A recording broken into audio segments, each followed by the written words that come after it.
Trigger warning. The following opening scene contains depictions of public violence and humiliation. She is already on her knees when the gates open. Sand clings to the thin palms of her hands. The bright sun makes the metal armor of the victors flash like a promise. Banners ripple. Horses stamp. Somewhere in the crowd, a voice rises and is swallowed by a roar. The city smells of smoke and sweat and the iron tang of blood. They do not look at the man who led the assault so much as at the proof that he carried with him. Not a chest of gold, but a living, breathing confirmation of conquest. Women, bound and visible, pushed forward so that the whole populace can see whose bodies now belong to whose power. This scene is imagined, but it is not fanciful. Public displays of captives, parades, triumphs, markets, were ways ancient polities transformed people into political messages. They taught obedience, celebrated victory, and made the outcome of war legible to everyone who watched. But what did Roman law actually allow soldiers to do with those captured women after victory? Were these women merely spoils in practice, or did Roman institutions set limits and protections? What happened next was not chaos or accident, it was legal. Roman law allowed captured women to be enslaved, sold, displayed, and treated as property. And this video explains exactly how that system worked. In short, what could a soldier legally do with a woman taken in war? If you want more careful history like this, consider subscribing. To answer that question, we must separate three things that often run together in modern thinking: the letter of law on the books, customary military practice on campaign, and the range of outcomes those practices produced. Roman law and custom did not offer a single constant rule across the centuries and the many theaters in which Roman arms operated. Yet there are stable, important principles we can recover: categories of status, mechanisms of distribution, and limits that mattered in specific cases. First, the legal anatomy. Roman legal thinking habitually divided people into categories that determined their legal fate. At the broadest level, Roman citizens and non-citizens. Roman citizens, at least in core periods of the Republic and Empire, possessed legal protections that in principle barred their enslavement. Enslavement of a citizen was, on paper, an affront to public order. Outside that category stood foreigners, defeated enemies, captives in war, communities that had been subdued. Those persons were most vulnerable to being treated as spoils of war. A second key concept is spoils of war. Spoils, bona spolia, included movable property taken in armed conflict. In many contexts, captives, especially non-citizen captives, were treated as part of that category. Commanders possessed institutional prerogatives in relation to spoils. The distribution of booty, whether gold, livestock, or people, followed customary rules and the discretion of those in command.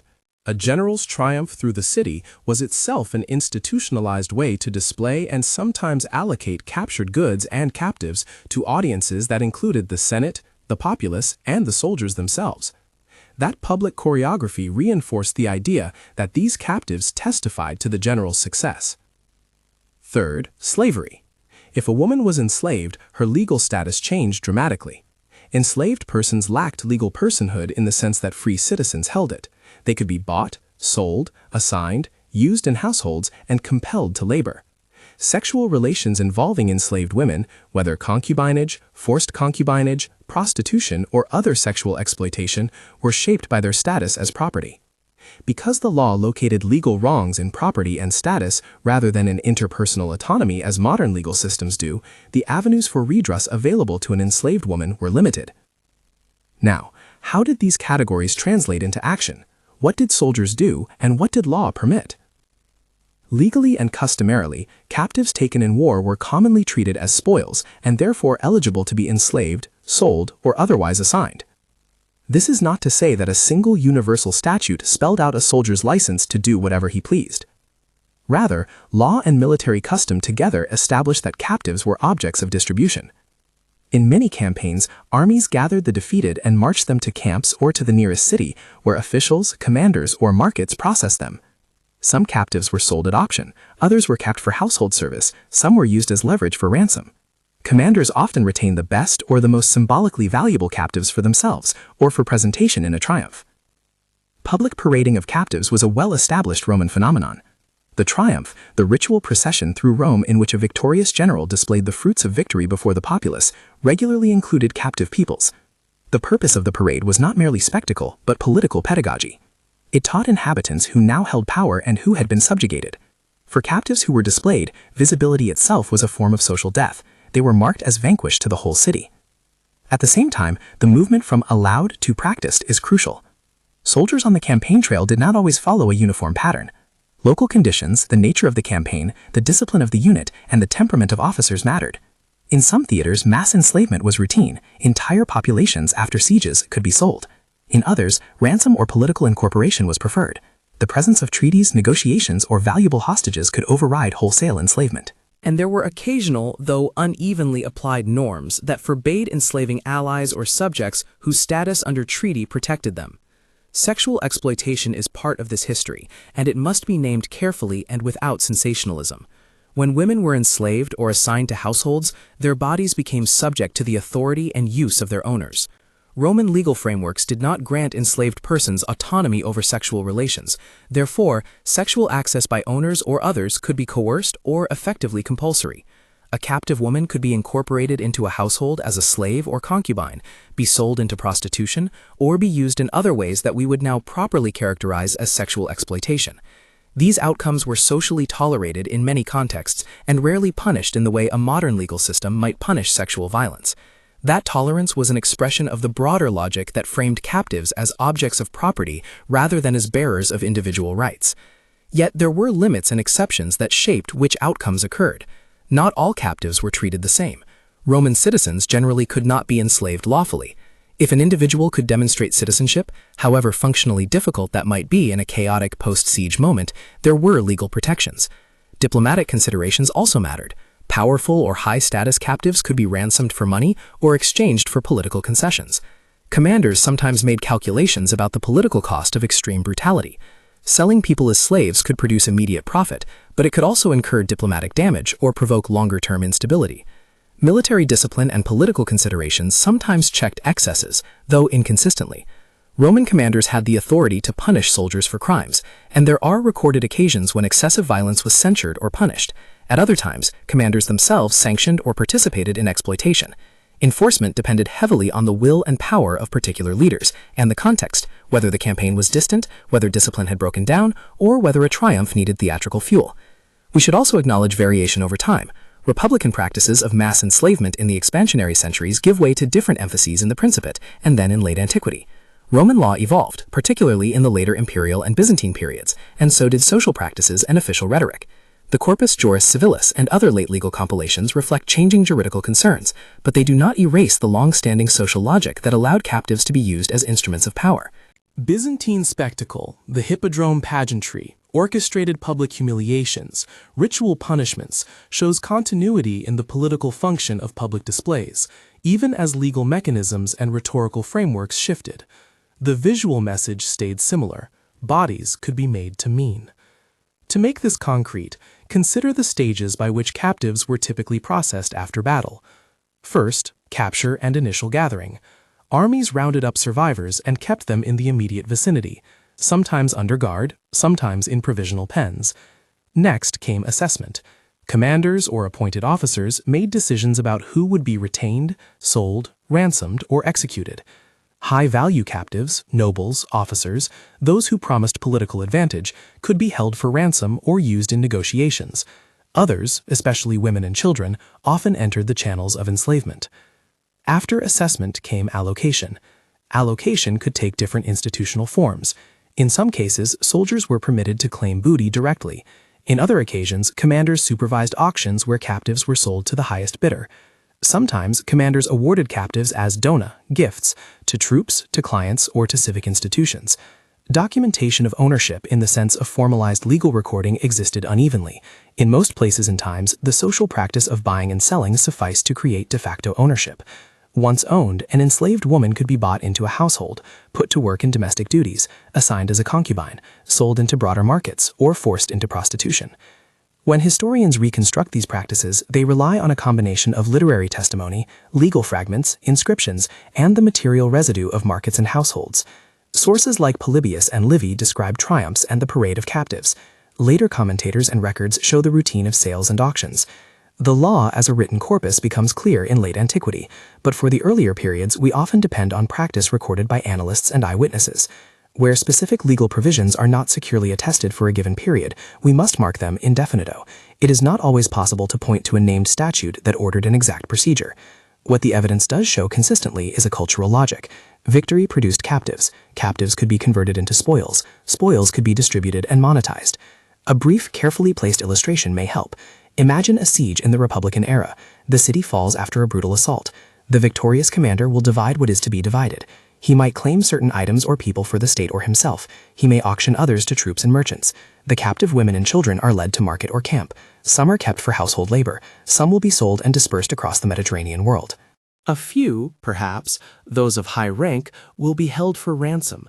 A brace of women might be kept by a commander as part of his household or as concubines. The legal atmosphere tolerates this array of outcomes because the category in which these people fall, defeated non-citizens, places them outside the protective circuits enjoyed by citizens. That tolerance, however, coexisted with sporadic constraints: ransom for the politically valuable, treaties that demanded release, or commanders who intervened on moral or strategic grounds. How should we think about sexual violence in this framework? Again, we must avoid lurid specifics, but not evade the reality. Enslavement implicitly exposed women to sexual exploitation when owners, single or multiple, had de facto power over them.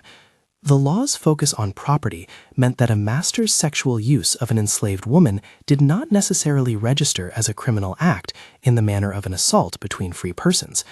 At the same time, public reputation, the political ambitions of commanders, and communal sensibilities could sometimes shape behavior. A general intent on cultivating a respectable image, or a local population cognizant of future governance concerns, might limit the most egregious abuses, but the legal architecture provided few reliable protections. It is also important to emphasize that soldiers' behavior varied. Some units and officers were notoriously abusive, others observed restraint. That variation is crucial because it resists a monocausal or monolithic picture. Roman law and practice created permissive structures, but outcomes depended on context. A particular general might exploit captives for political theater, another might send captives back as part of a negotiated settlement. Over the longue durée, the pattern is clear, even if particulars fluctuate. Let us turn now to limits and protections more systematically. Citizenship mattered.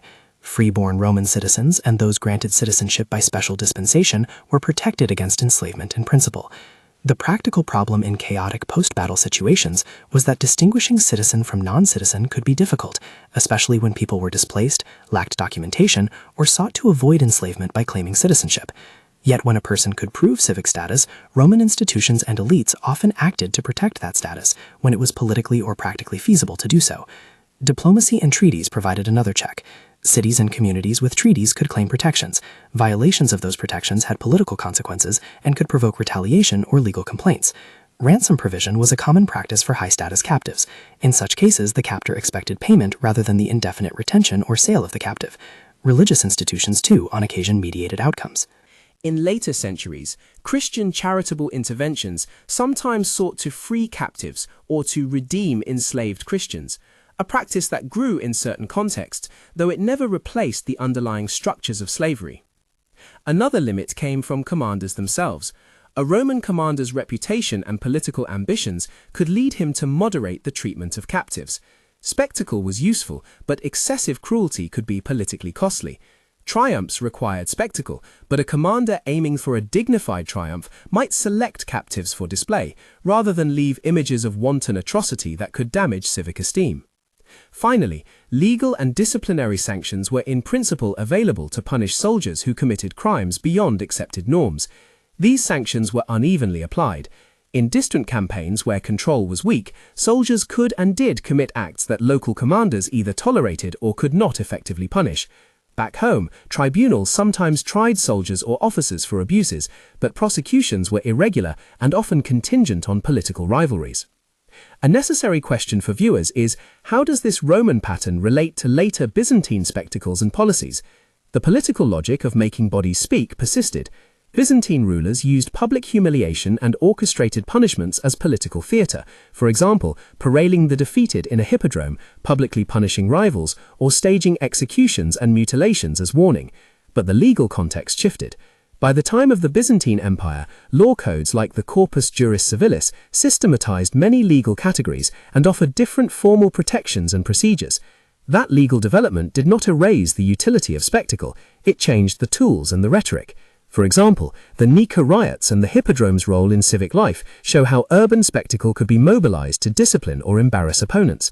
Emperors like Justinian and figures like Theodora and Belisarius appear in later sources as actors in contests where humiliation and public display are central, even as the law of the empire took on more bureaucratic forms.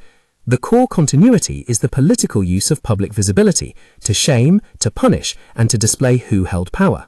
Throughout, there is a persistent moral tension historians must face. Ancient legal categories were not designed with modern notions of individual rights in mind. To subject a person to enslavement and then to sexual use was, in many Roman settings, legally and socially intelligible in a way that makes modern readers rightly uneasy. That uneasy is important. It shapes how we read these institutions and how we interpret acts of command and compliance. Yet moral outrage alone does not substitute for careful analysis. We must distinguish the structural permissiveness of law and custom from the variated ways populations and leaders exercised power. Before we sum up, a few methodological caveats. Where ancient legal texts are explicit, especially in later imperial compilations, we can be more confident. For earlier periods, much of our understanding comes from literary accounts, archaeological traces, and later legal codifications that reflect evolving norms. When we cannot point to a secure statute or named law, it is responsible to mark that uncertainty.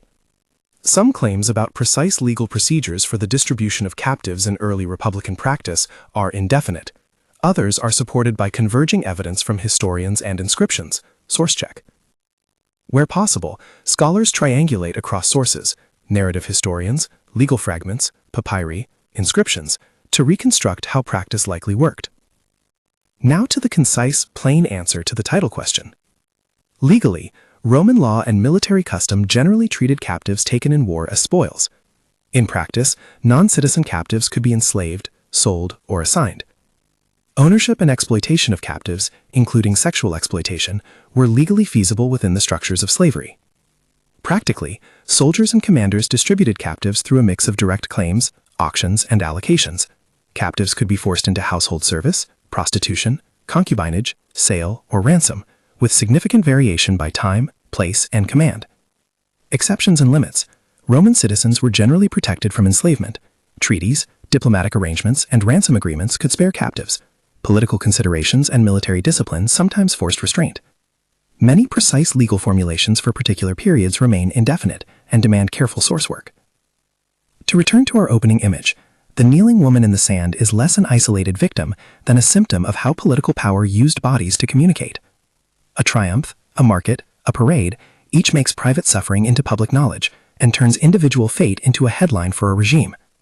Roman law offered instruments that made such conversion possible: categories that permitted enslavement, property regimes that enabled sale and transfer, and military customs that sanctioned distribution. At the same time, the law did not operate in a vacuum. It was embedded in a world of negotiations, loyalties, and contingencies that sometimes mitigated and other times magnified cruelty. If this unpacking of law and spectacle helped you understand how empires manage power, like the video and subscribe for more deep dives.